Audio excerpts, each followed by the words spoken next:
colegas aí do MEI, queria oferecer esse vídeo como um recurso que vai nos auxiliar para que nós não percamos o vínculo uns com os outros e que vocês consigam desenvolver a tarefa, principalmente agora, nesse momento em que todos têm que cumprir uma certa ociosidade em casa. Então vamos aproveitar esse momento, essas horas contínuas aí de, às vezes, muitas tarefas que eu sei que todos têm para fazer dentro de casa, mas em alguns momentos vamos determinar que vai ter uma hora para o estudo, que aí você consegue colocar uma disciplina no seu dia a dia, onde você vai agregar o seu livro e vamos fazer a tarefa juntos, né? Nessa linguagem aqui. Eu preparo um vídeo, mando para vocês. Havendo dúvida, vocês também, se não quiserem escrever ou mandar uma mensagem, podem fazer um vídeo esclarecendo para mim o que vocês não estão conseguindo resolver. Mas a ideia central é que vocês não percam o fio da meada. Por quê? O material para vocês desenvolverem tudo sozinhos em casa é suficiente. O que precisa existir é essa disciplina de diariamente, ou a cada 2 dias, ou a cada 3 dias, ou somente nos finais de semana, vocês precisam reservar um horário para estudar, assim como reservaram para ir fazer o curso lá presencialmente, né? A única forma agora é que vai ser numa linguagem à distância, né? Então vamos lá. Eu recebi algumas dúvidas e também a solicitação de alguns alunos que faltaram na última aula sobre a última atividade. E primeiro eu vou falar com os que faltaram. Eu entreguei o material em sala, que é esse aqui, que tem 2 partes. Sempre a primeira que é a gramática e a segunda que eu coloco como um adicional, que seria a interpretação de texto, né? Um assunto sempre adicional a esse aqui. Então, na gramática desse material existem pronomes. Em sala, na semana passada, não consegui abordar a gramática na íntegra. Por quê? Porque nós fizemos uma visita à biblioteca, os que estavam presentes conseguiram fazer sua inscrição, cada um, a maioria levou o seu livro, mas enfim, essa escolha pelo livro, a identificação física de como funciona o livro, toda a gente aprendeu lá dentro da biblioteca.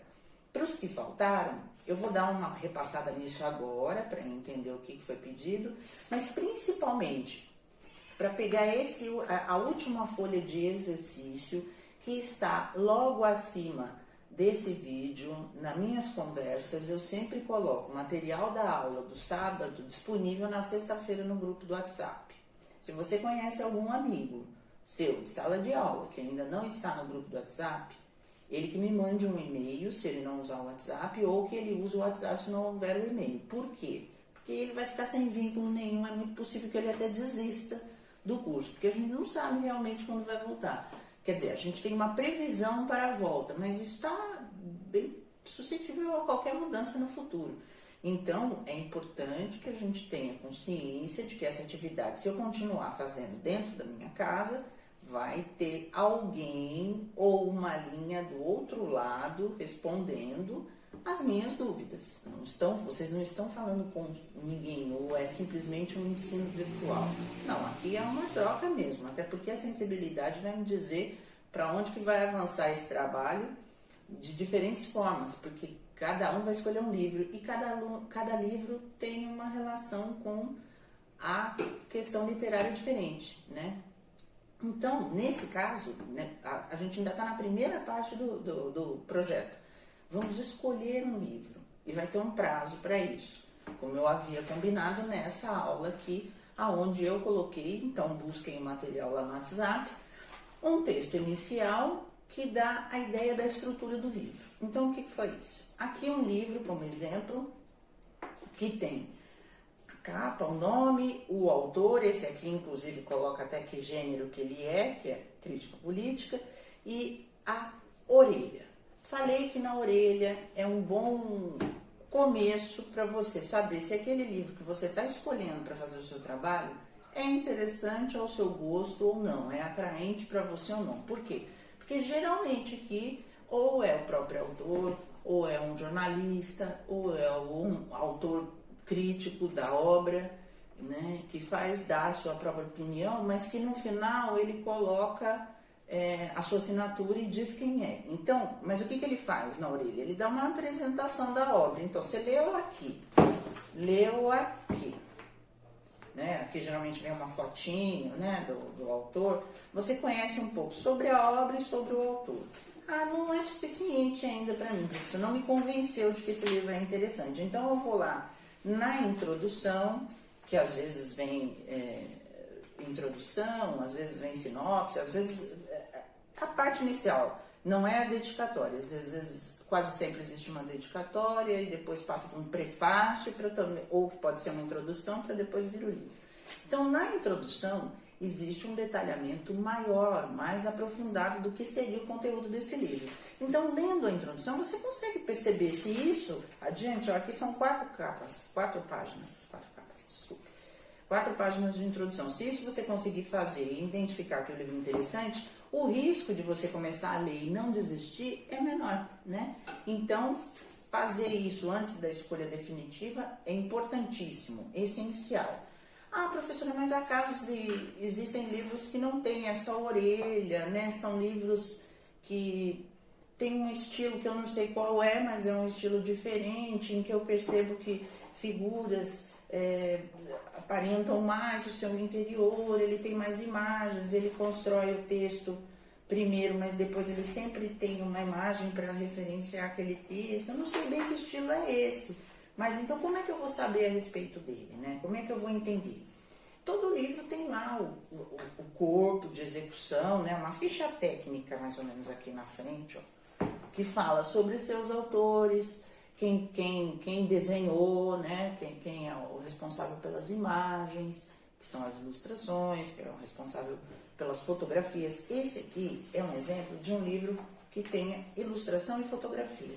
Então, ele particularmente, como o material que a gente assistiu em sala, o vídeo, ele tem um formato de linguagem textual, mas ele é como se fosse um documentário.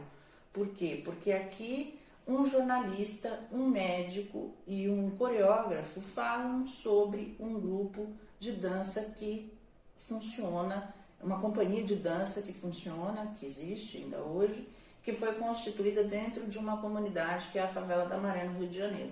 Então isso é quase um estudo sociológico, porque aqui existem mapas, a localização onde eles estão colocados dentro da comunidade, aí conta a história individualmente de algum deles, aí tem a parte dissertativa, que é a parte que o coreógrafo, o professor de dança desses meninos, fala a respeito não só da situação deles, mas do projeto. Então, ele não é uma literatura didática, ele é quase um documento daquilo que acontece na sociedade da comunidade da favela naquele momento, naquele ano, é um registro.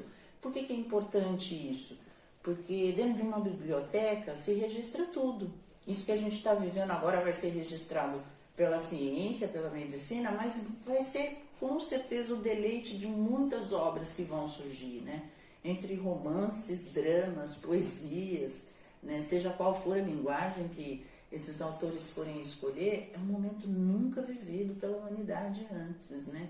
Então, o que mais tem de novo agora é a atmosfera, e nela um turbilhão de coisas para serem registradas, né? Serem colocadas. Por quê? Porque se esse momento passar, imagine que esse momento passe e ninguém registra nada, como saber, qual a importância que isso vai ter, inclusive, possivelmente na mudança de comportamento de uma sociedade? Muitas mudanças, né? E muitas partes aí diriam que são importantes, né? Não é só a questão da literatura, né? Vai envolver o comportamento de todas as artes.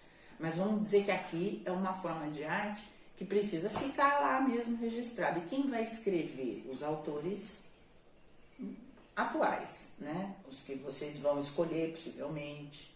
Aí eles talvez escrevam algo a respeito. Mas qual é a importância disso? É importante você ter as pessoas para poderem registrar esses autores. Eles precisam existir. E como se criam novos autores? Através dos livros. Não tem um outro jeito de alfabetizar alguém dentro da literatura, né, que é aprender a literatura, desde o gênero literário até as vias de fato, a literatura moderna, a literatura atual, a contemporânea, se você não passar pelo